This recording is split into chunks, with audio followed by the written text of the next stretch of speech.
Okay, guys, look, this is a seriously big day. We've got a new recruit and a top central midfielder joining us. Give a warm welcome to Jeff, and he wants me to specify his with a G. Fucking hell, with a G. How old is my man? Oh, no. Yeah, no, he's ancient. Boss, I'm not being funny. He's got polio. His birth certificate's expired. Jeff, just quickly, where were you on the 1st of January, 0 BC? Lads, come on. Question, how many of each animal was on Noah's Ark, mate? Okay, look, enough. Everybody knows that answer anyway. Oh my goodness, he was actually there. It's okay, look, he might be old, but he's got experience.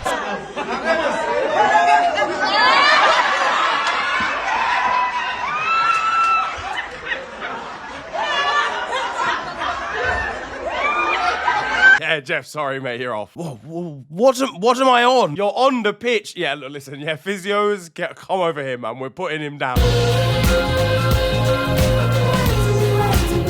Yo guys, it is your boy Niran here, and you are watching FTW. This, of course, the series where I bring to you the best and more frequently the worst what football has to offer during the last 7 days. What's been kicking off in the world this week? Well, it has been a massive week in motorsport, as Lando Norris became Formula 1 world champion, edging Max Verstappen. Whoa! Did you hear that? Okay, well, pause. Well, to be fair, that's what Drive to Survive fans would picture. It was a crazy season that saw McLaren and Christian Horner's dating method tussle for the title. Unfortunately, we were missing Nicholas Latifi having the driving capabilities of Marcos Alonso, as well as Lewis Hamilton having driving capability, so the finale wasn't that impressive. But I can now say a man who taught me how to drive is a Formula 1 champion. I don't have a driver's license though, so make of that what you will. Now, onto the football, and if at the start of the season you'd have told me that Liverpool, Real Madrid and Manchester United were all in crisis, I wouldn't have believed you. On two of those things. I'll let you decide which one I would have believed. I'll say this directly to Man United fans, just lower your expectations, man. But over at Liverpool and crisis, well, it's gone into overdrive now. One day I'm not going to talk about this fucking football club as the first thing in FTW. The start to the season has been hard for Arne Slot. No, he hadn't just seen Cody Gakpo get into the shower. I mean, it had actually been difficult. Just a matter of months after a historic Premier League title at just the first attempt, the Dutchman now had us below Manchester United and Everton in the table. I think the Reds' performances have genuinely made me ill. I'm sorry if you get a cold through this video. I apologize. With all the difficulty going on, for a trip to Leeds, Arne Slot was up for it. Okay, I guess Gakpo's now got out of the shower. What does he give you? It's so huge. Now, when a Hugo Ekatike brace gave us a 2-0 lead, things were looking good. That was until I saw Ibrahima Konate kamikaze jiu-jitsuing his way towards Wilfred Gnonto. He wants to be the star too often, and it's really getting on my nerves. Leeds would come back to 2-2 in this one, as I readied a double bleach and coat, though Dominic Szoboszlai restored our lead. One supporter was hard as nails in the stands, refusing to react whatsoever, apart from one arm up. But despite all of that drama, our happiness would unravel, as Ao Tanaka sent a dagger through our hearts for 3-3. Yeah, it's more drop points, lads, I'm not gonna lie to you. They're how critically calamitous. This was the worst bit of Liverpool disappointment since about 3 days beforehand. We were sat scrambling to get into the top half once again, sat on some hideous stats. 6 own wins in the league this season, 9 errors leading to severe depression from Ibrahima Konate, and a goal difference equal to Milos Kerkez's score on a GCSE Foundation maths paper. It was a disaster. I mentioned Ibrahima Konate there. His dive in to give a penalty away in this one really was the catalyst for the comeback, and Arne Slot described him as being at the crime scene too regularly. He literally is the crime scene, and Leeds were taking the piss saying one kick is all it takes. A dig at our Dua Lipa connection over on Twitter. It's a shithousery award for Leeds for a second week in a row. A sensational week for Leeds though. Daniel Farker saving his job in this style is absolutely raucous. Meanwhile, Ao Tanaka's primary school teacher made the journey to see his student become the hero in the last minute. Hugo Ekatike and Dominic Szoboszlai, I love you guys. Though then again, according to Arne Slot, they're not quite Jacob Murphy, are they? Speaking of Murphy's former teammate, Alexander Isak was sat on the bench with Mo Salah, the league's top 2 goal scorers last season, warming cushions this campaign. This then led to an incredible media outburst from Mo Salah post-match. The Egyptian king suggesting there'd been a complete breakdown in a relationship between himself and Gillette razor model Arne Slot. And look, I spoke about it in more detail in this video here, but Arne Slot suggested that the only conversation that he he's had with Mo since this was telling him that he's not going to be travelling to Milan. They've confiscated Mo's passport at training the next day, and he could be seen struggling to get into the training ground on arrival. The whole situation was out of control. Lots of people were blaming Mo Salah, suggesting it was way too early for him to go to the media and that he was throwing his toys out of the pram. Meanwhile, others were targeting Arne Slot due to our horrific run of form and the fact that Mo Salah seemingly was the only person getting dropped. For me, I just about lay a little bit more blame on Arne Slot, and I'll be seen getting escorted out of the AXA complex after breaking into it with a wig to taunt the Dutch manager. Listen, look, all I'm going to say is, right, guys, if I was Mo Salah and if I'd done everything that I've done for this football club and I'm seeing Ibrahima Konate still starting and I've been dropped, bro, I'm starting an international incident of political proportions. He shouldn't have come out to the media that quickly, is what I will say. But in that interview that he did, he name drops Jamie Carragher. I would just stop it there. We go in a little bit closer. A man who's had a lot to say about one of Liverpool's leading all-time top scorers, and we all knew how this was going to go. This has to stop. We were locked in front of our TV screens when he made an appearance on Monday Night Football, and the former Liverpool centre-back did not disappoint. I thought it was a disgrace what he did after the game. It's choreographed with him and his agent to cause maximum damage. The one line that stands out for me is thrown under the bus. He's threw the Liverpool right back under the bus for 8 years. Can you imagine playing behind him for 8 years? Mo Salah was known as the guy who failed at Chelsea.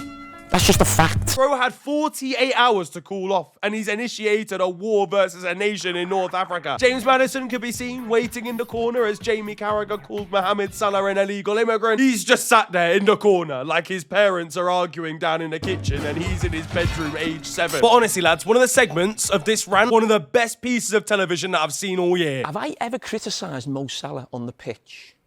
Well, a couple of weeks ago you said his legs had gone. No. You genuinely couldn't write it better than that. Yeah, roll the tapes, mate. He wants to piss me off even more, mate, because I'm ready now, lad, to smash anyone's head. He had 48 hours to just stew and, you know, get himself together, practice in the mirror, whatever he needs to do, and he's got all English tourists banned from the pyramid. Sound. Cheers for that, mate. Leave the Salah before the Salah leaves you. I'm not being funny, right? Jamie Carragher said that the African Cup of Nations wasn't a major tournament earlier on this year, and yet now he's using it as a baton to bash Mohamed Salah with for not winning it with Egypt. Plus, he's erasing his good work in Italy for the likes of Roma and Fiorentina, with a comment suggesting that he'd be known as a Chelsea reject if he never signed for Liverpool. A lot of the stuff that he said isn't talking about how bad he's been this season, which you could easily come up with a claim for because he's been bad this season. A lot of it is a personal attack that's like 12-year-old stuff. It's just spiteful, not spitful, though, and I know he has a lot of experience with that. Mo then posted a picture of himself alone in the gym with the rest of his teammates travelling to Italy for their Champions League game. Jamie responding to this, suggesting that he now wanted Liverpool to win more than ever, basically as a one-up against the Egyptian, and it all just seemed a little bit weird and obsessive. Jamie, I think, scoring an own goal on Twitter this week. Though then again, he's used to those. Nah, Jamie, I'm sorry. You're actually a good centre-back, mate. The Liverpool legends dinner in the future between those two is going to descend into an absolute scrap. Meanwhile, Micah Richards was pulling Jamie up about it on CBS Sports. He would want to play. He would be frustrated. We've all got that frustration. Correct. But when we're looking at the manager and there's people out there, oh, we should bring him on, without looking at the context. So West Ham, you wrote in your column 2 weeks before, he's got a week, he's got the weekend to save his job. So you've had that opinion on the manager as well. Are you going to? I'm just massaging him. So without Mo Salah and part-time comedy club Liverpool FC did in fact win in the Champions League, thanks to the most stonewall penalty I have ever seen in my life. Yeah, nah, this was softer than a 93-year-old man in a brothel. The starting lineup came out, and despite a small injury to Cody Gakpo, I was expecting him to start this game, given Arne Slot's love for him. He'd been the first player to not travel for a Champions League game with the squad and still end up playing, putting in a 5.7 performance on SofaScore via Zoom. Things got a little bit tricky for him, trying to cut in from the left-hand side down the plain stairs. I know Arne Slot tried to commission a cardboard cutout of him. Andrew Robertson would have been left fuming with a Dutchman after that cardboard cutout miscontrolled a simple 5-yard pass again. Meanwhile, Arne Slot himself was trying to argue that he counted as hand luggage. That's why he wasn't actually officially on the plane. Us trying to actually play a game of football with all of the Mo Salah drama in the background was quite comical. But something even more incredible happened in this one. Ibrahima Konate did something good. He scored from it was offside, guys. I'm not even going to get anybody's hopes up. He thought he'd turned his entire career around and was ready to tell Reds fans to stop judging him. Don't cover the judge by... cover just the book.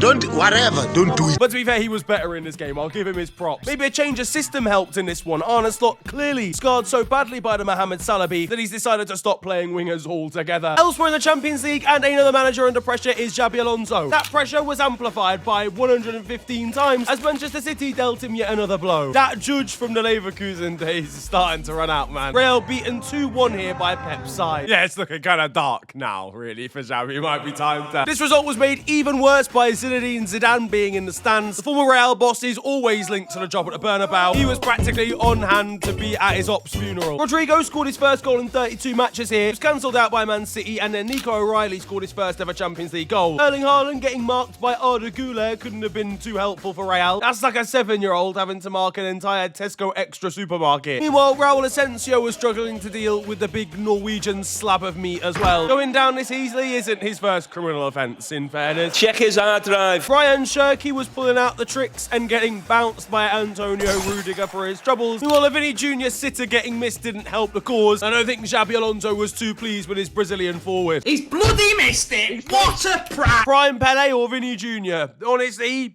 current Pele on current form. Times are tough for Chelsea and Enzo Maresca as well in European competition as they were beaten by Serie A side Atalanta. Chelsea just fall apart as a football club whenever the month turns into December. Guys, we've got to cut them some slack though. They're still drunk from all of that celebrating they did for that 1-1 draw against Arsenal. Enzo Maresca cannot physically deal with the thought of being consistent as Chelsea manager at any stage. Meanwhile, shout out to his opposite number. Atalanta boss Raffaele Palladino had never actually managed a Champions League match before this season. Now he's gone 2 for 2. Now back in the Premier League for a second. English Premier League. And a group of underprivileged Make-A-Wish candidates were given a chance to meet Premier League footballers. Oh wait, no, sorry, that's Wolverhampton Wanderers. These lot are down at the bottom of the table on less points than an isosceles triangle, tweeting they were ready to meet Shrewsbury Town in the FA Cup. And at this rate, they'll meet them in the league soon as well. Kanye West once tweeted that he would fix Wolves, but honestly, if he tried to, I think it would send him into a spiral of insanity. Well, more than his normal spiral. Next up, though, they had Charity United, but even they were unwilling to make a donation and ease West Midlands' depression in these festive times. A Bruno Fernandes masterclass inspired the Red Devils here. He grabbed 2 goals and an assist, but the first goal of this match was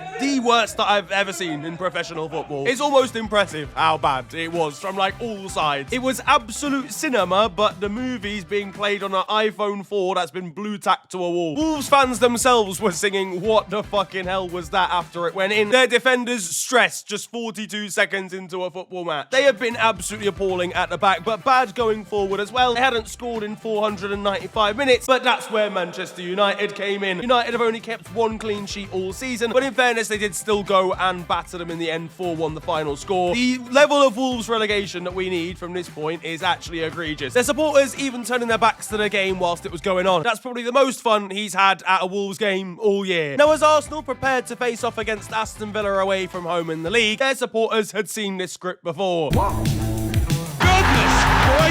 The thought of Leon Bailey had them wanting to change sport altogether. But surely lightning couldn't strike twice for the Gunners. Or maybe thanks to Emi Buendia, it could. Buendia wins it for Aston Villa with the final kick of the game. The Arsenal suffered only their 2nd league defeat of the season at the hands of Unai Emery's Villa side. 2-1 the final score, and it reduces the lead at the top of the table to just 2 points. Arsenal players were heartbroken as this one hit the back of the net. Apart from David Raya, who was setting up an RKO for some reason, the players were in disarray, and they got a bit of grief for this, but to be honest, I think that's a perfectly fine response to conceding a winning goal in the 95th minute, especially when it had a WWE sequence halfway through it. It was Matty Cash, though, who left with money in the bank after scoring the opener here, something that Vic Star Gyökeres could only dream of. A living, breathing, walking example of shite. Unai Emery has a deep hatred for North London at this point and could be seen celebrating in front of Gunners supporters at full time. At 7 wins in a row for Villa, which became 8 wins after beating Basel in the Europa League later in the week. Manchester City put newly promoted Sunderland to the sword at the Etihad. The highlight from this game has to have been Ryan Shirky's Rabona assist. He didn't even have to do that because he's quite literally both-footed. He's just done it for the love of the game. He had Dan Ballard doing the split. Sunderland defenders panicking as soon as they saw the Frenchman in possession of the ball. Shit! What the fuck?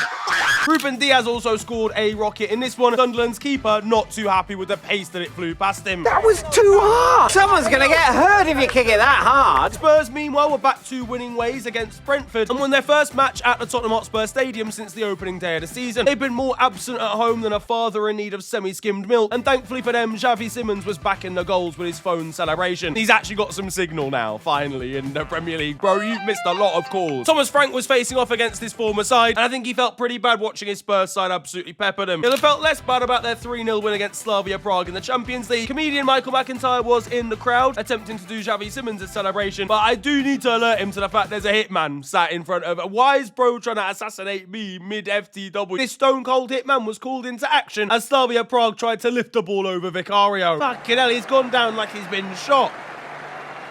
Wait, yeah, have we got any paramedics in here? Now, in Spain, and a result that had put Xabi Alonso under pressure before his Champions League escapades was Real Madrid's 2-0 defeat to Celta Vigo. They were cooked in their pot of a stadium. The first goal from Celta Vigo here, scored by Svedberg, was absolutely beautiful. The deftest of touches. Flicked off his right foot and down into the bottom corner past Thibaut Courtois. But the second goal was absolutely humiliating in the final minute, basically dribbling it in. Now, one crucial problem for Real Madrid in this game was that Florentino Perez forgot to pay his monthly referee subscription. His card got declined, but there was still plenty of cards used in this one. 2 red ones given to Real Madrid as they ended the match down to 9 men. God save the referee trying to get out of this stadium. He'll be getting escorted straight into HMP Bernabeu, mate. This referee in particular has actually given a lot of red cards in Spain recently. He's been dishing them out for fun. Is he Turkish by any chance? Just based on recent news development, he's in for a great realization when he clocks that he can put a bet on over 1.5 red cards in a match and realizes that he's the one that gets to hand them out too. Another thing that didn't help Real Madrid here was their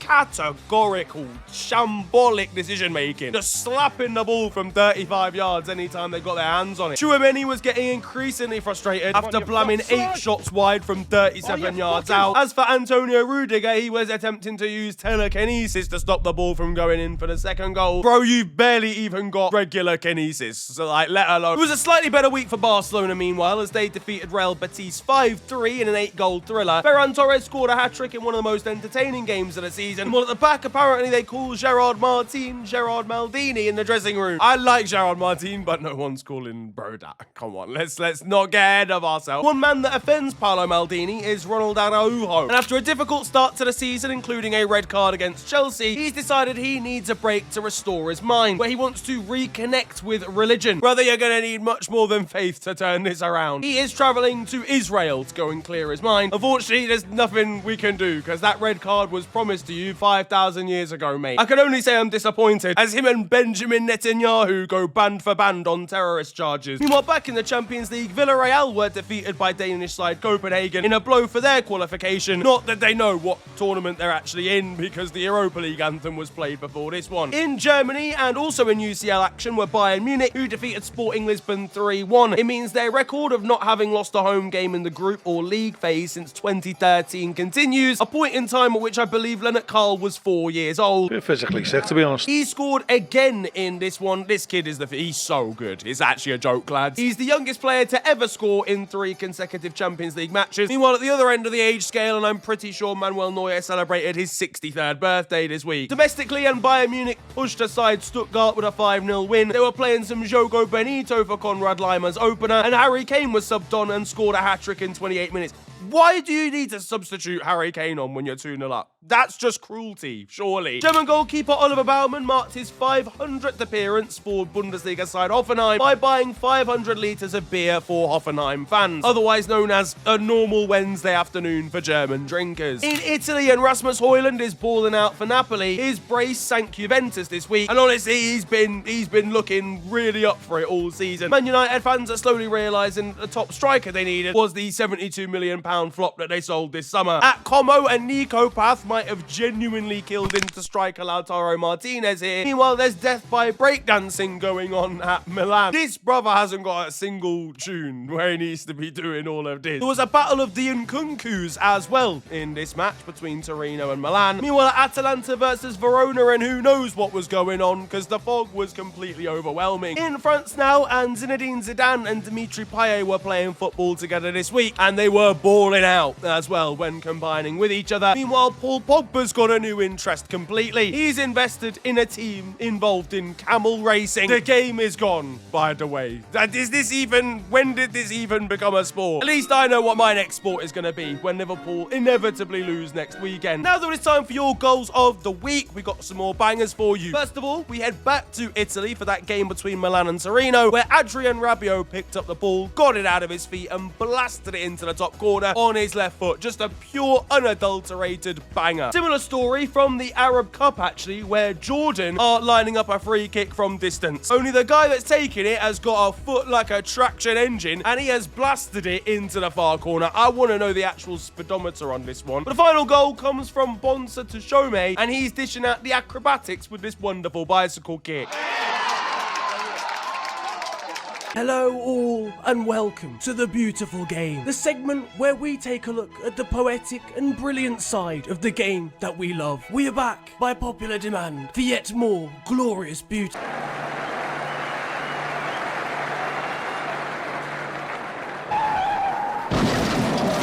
And that concludes The Beautiful Game. Now, in the antithesis of The Beautiful Game, we had the 2026 World Cup group stage draw this week, and it was about 4 hours of Gianni Infantino trying to get a better view of Donald Trump's prostate. He somehow won the FIFA Peace Medal, but it's keep politics out of football, remember, ladies and gentlemen, which is like giving a £15 voucher to your local barbers to Eric Ten Hag. Like, it just doesn't make sense. An award given to Donald in the same week where it was confirmed that Iranian fans and even some players may fail to even obtain visas for the tournament. Gianni Infantino wasn't worried about all of that, though. He was getting right down to the nitty-gritty questions when faced with Donald Trump face to face. Are they like, do you mind if I just... Yeah, it's like hitting granite. ICE agents were on edge when Mexican delegates walked into the draw. Meanwhile, former basketball great Shaquille O'Neal claimed that he's known as David Blackham in the American community. On top of that incredible bit of comedy, we had to wait about 3 hours to see who was in pot 3 for this one, and John McGinn couldn't be asked to wait. To be honest, he probably would have rather the draw didn't take place at all, because Scotland's draw was absolutely horrific. They were given Brazil, and that's going to be a culture clash when those two teams face off against each other. But depression will soon hit when they see the rest of the group. It's shite being Scottish! They also decided to give the difficult countries, in terms of pronunciation, the guy with a reading comprehension age of 4, which I thought was great work as well. Caraco. Okay, so more than half of Curacao. On the theme of America, though, when it comes to football, and we had the MLS playoff final, which was won by Inter Miami, I guess maybe unsurprisingly. They celebrated with the trophy at full time, a trophy which has been won by the whole team, but Lionel Messi's stats for the season have been incredible, even though he was probably overstimulated during what was probably a 57-minute half-time show. And it was also a poetic ending to the careers of Jordi Alba and Sergio Busquets, who won a piece of silverware in their final ever match. There's a fairy tale going on in Brazil, though, for their former teammate at Barcelona, in Neymar, who has now officially helped to save Santos from relegation from the top flight. He's been playing through injury and scoring goals left, right and centre. They won 3-0 against Cruzeiro, though Tachiano was the man to get a brace. Not to be confused with Tichiano, that's Neymar's sister in his own phone book. No, I need to stop. It was an incredible effort, honestly, from Ney to save his boyhood club with a torn meniscus. And even more wholesome news, Neymar was reunited with a kid that he met back in 2012 called Mateus, who was diagnosed with cancer at the time, 13 years ago. He asked Ney to do a celebration for him. He truly did that. Mateus won his battle, and 13 years later in 2025, they were reunited again. Now, over in the Arab Cup, and I don't know what on earth is going on between Sudan and Bahrain, but they've decided at one point during the match to both start attacking the same goal, both with pretty limited levels of success, as this Sudanese back pass somehow ended up back towards his goalkeeper, clawed clear, only for the Bahraini attacker to miss an open net. There's much better football going on at this under-8 team, who have decided to just turn into complete and utter prime Barcelona, despite not even knowing how to fill a lunchbox properly yet. This is genuinely crazily impressive. Maybe some of these kids have got a bright future in the beautiful game, especially if they're playing football this good right now. There's direct aggression coming from South America, and I know that didn't surprise any of you, but at least it's rather beautiful and poetic to watch in the form of this slow motion scrap between teams in Paraguay. I think we're getting ready for another scrap over in Chile, as in the 3rd division in a a penalty shootout, this goalkeeper has made an all-important save to tip it onto the woodwork. He has decided to celebrate by shushing the home supporters, running the length of the pitch, and then antagonising the other players who have decided to try and have a scrap with him down the tunnel. I don't know how it ended, but I'm praying for him, basically. It doesn't look like he got any sort of backup. For Algeria now, we've got unconventional defending that needs 5-star skill moves, because that touch and bicycle kick is crazy. But over in Finland, and a ridiculous scenario taking place at FC Haka. They have just been relegated from the Finnish top flight. And look, totally understand if their supporters are frustrated, if their supporters are angered, if their supporters are upset. Relegation as a football fan is an absolute travesty, but it does not mean that you can go and burn your stadium down, which is exactly what 3 children, literally kids, have gone and done. They have set fire to one of the main stands at the ground. It's done irreparable damage to the stand overall and to the pitch. And I just don't understand the logic. Like, if you want your club to return back to where it once was, burning the stadium down is not going to achieve that, lads. Closer to home, and Yves Bissouma is in trouble again as a video surfaced of him doing balloons. He's been caught doing this before and was suspended for a game by his club. This man cannot go 25 minutes without inhaling pure, unadulterated lithium. I don't think I'm gonna make it. He gets a little bit too excited during his children's birthdays. Personally, I think the reviews that he started to do after a half are a little bit unnecessary. I tell you what though, folks, that's bloody nice. That is bloody lovely. Michael Richards was invited out to the Formula 1 in Abu Dhabi, the finale, the final race of the season, and seemingly it was his first time in the nation. He was out partying with some mates, including Jolie and Lescott, and decided to call into the podcast that he does with Gary Lineker and Alan Shearer whilst pissed. He even got a little cameo from Skepta whilst he was DJing in there too. Meanwhile, over on Sunderland's YouTube channel, and one supporter could not resist getting a dig in at Alexander Isak. Just want you to have a look at this scar on my chest. Ooh. What is it? It is a scar from a heart transplant. I had an operation. So about 5 years ago, my heart stopped working, like Alexander Isak this summer. C'est pas possible.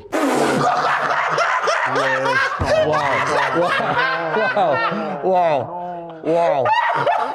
Oh my gosh. Oh, but that's not funny because he had a heart attack. Over in Brazil now, and Corinthians managed to completely fuck up a 2 versus 1 situation. There was no such complacency in front of goal in Bolivia, where Blooming lost 10-1 in the league. Not as many goals over in the AFC Champions League, where Johor Darul Tazim of Malaysia somehow had 48 shots against their Chinese opponents and still drew the game 0-0. If that happens to be on FM, the laptop's going out the window, by the way. Massive congratulations to Norwegian's second-tier side Lillestrøm, who won the Norwegian Cup. A massive upset there. I personally didn't know that the Asian nation of Timor-Leste had juice like this, but this silky rainbow flick against Singapore is absolutely despicable. Meanwhile, it's going to be a big month for Hugo Robert. The goalkeeper who plays in the 5th tier for Iris Club de Croix is set to face off against Stade de Reims in the Coupe de France. Now, in the nature of, French football and lower league sides getting these crazy fixtures, this is probably one of the biggest games that he's going to have in his footballing career. The slight problem was that it clashed with his wedding. Yeah, now this is a pretty difficult thing to get out of, and ultimately he was probably going to have to miss the game until the game actually was reorganized. I don't know who at the request of, I think it might have been Rhyme. So now it's being played on a different day, he can actually attend both. Now there is time for Still 0-0, and you guys know the score by now. This is a segment of the show where I bring to you the best of Sunday League and amateur football, and this time around, we've not got a video, but we've got a story that I think really typifies the types of individuals and job descriptions that you get at Sunday League. Because you get, amateur footballers from, all backgrounds. Lots of different types of jobs these guys are doing in their day-to-day lives. So when the floodlights went out at Rust Hall, they needed someone on site to be able to deal with the situation. Thankfully, there was. Star here just about managing to get 14 of the 16 floodlights working. Unfortunately, though, that seemingly wasn't enough because they had to postpone the game regardless. Look, he put in a good shift. I personally think that's a job well done regardless. On to the weird stuff, though, now. First of all, we stay in England, and with Rothbury FC, who play in the 12th tier of English football, they are also enduring a unique situation at their stadium. Not to do with lighting, though. Far from it, actually. To do with animals that don't really need the light. They've actually got a mole infestation. Yeah, their groundsman, who also doubles as doing about 17 other jobs at the club is really going through it because he just can't solve the situation. Hopefully they'll be back to playing soon. In Scotland, and Peterhead were forced to think on their feet. They were due to play Ayr, but when their kit man was stuck in traffic due to an accident, they didn't have any shirts for their players to use. Ayr United decided to distribute their under-19s yellow kit to them, and so they played in that instead. My question is, why do Ayr have a specific under-19s yellow kit? Like, what are we doing here? You don't need that many kits. But finally, there is the ludicrous playing situation of Belgian second-tier club Olympique Charleroi. These guys are really going through it at the moment. Specifically, their manager was going through it. Arnold Mercier has been sacked by the club, and it's all down to politics. You see, they are owned by a Romanian club president. That'll do. Let's get Romania this week on the screen. Claudio Florita wanted his son in the starting 11. Arnold clearly did not rate his footballing capabilities and was not playing him, so their owner decided to sack him. But even more ridiculous is an Iraqi footballer who also wants game time at the club is trying to put an offer in to become a shareholder, literally just so he can get into the starting 11. I don't know why so many people really want to play for this team, but either way, it's a club in absolute shambles. That though is going to wrap up football this week, and I hope you have enjoyed it. If you have, then feel free to slap a like on the video, and of course subscribe if you're new to the channel. You can also follow me on social media. It is at @officialfng on Twitter and on Insta. But it's been a pleasure ranting at you guys today. Have a wonderful day, enjoy yourselves, and goodbye.